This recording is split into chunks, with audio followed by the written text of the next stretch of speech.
Put public back in public schools. This is Ralph K. Ginorio-Keep Right Op-Ed column, Dateline, August 13, 2021.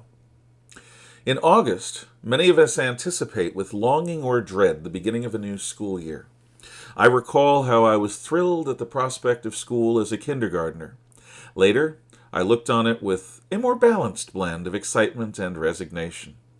School is a mixed bag.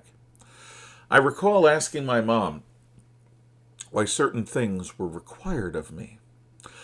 I've never performed well in math, and as math is the basis of science, I had increasing difficulty there as well. What could possibly be so important as to demand so much of my time and effort? Why was success in school so important to my future? As a teacher, I still ask these questions. It continues to be important to me that I not waste anyone's time. In my classroom, I teach the record of human choice over the past 5,000 years. Students see examples of both wisdom and folly. Our human nature, good and evil, is fully on display. Students develop a sense of the wider world, sharpening their personal value system by analyzing these events. If I teach these lessons with integrity, my time with students should not be a waste. Every successful teacher explains why the topic they teach is important. Like most people, students can reliably spot nonsense.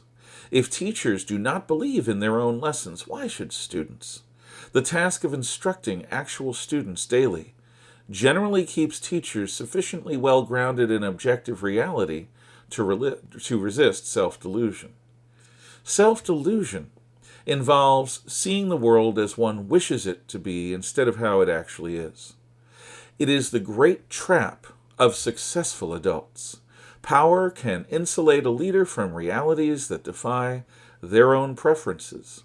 Such leaders can, even unknowingly, compel others to deny objectivity and instead cater to their prejudices. This is as true in education as it is anywhere else.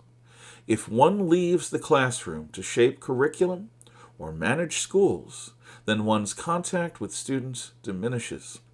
The higher one goes in the hierarchy, the less one has to do with students, parents, or their concerns. Ultimately, one's circle contracts to include mostly other educational experts and the politicians who fund schools. This is how we've come to today's crisis about the true purpose schools serve. Last year, the leaders of School District 271, Coeur d'Alene, adopted with no fanfare a, quote, social and emotional learning curriculum, unquote. This framework de-emphasizes traditional curriculum in favor of shaping the character and values of each student. That is the source of their controversial, quote, portrait of a graduate, unquote, and of plans to teach values analogous to critical race theory by any other name. Insulated educators have changed the basic mission of schools. When people from beyond their consensus group challenge this, these experts often react with incredulity and resentment. Educational leaders must be reminded that public schools belong to the public. Parents, taxpayers, and even students expect schools to prepare graduates for the world beyond school. Citizens of the real world demand that schools serve the traditional mission of acculturating the young into the skills and values of our Western civilization and preparing them for an independent adulthood. Voters must return schools to this mission. It was once said that war is too important to be left to the generals. Education is too important to be left to the experts.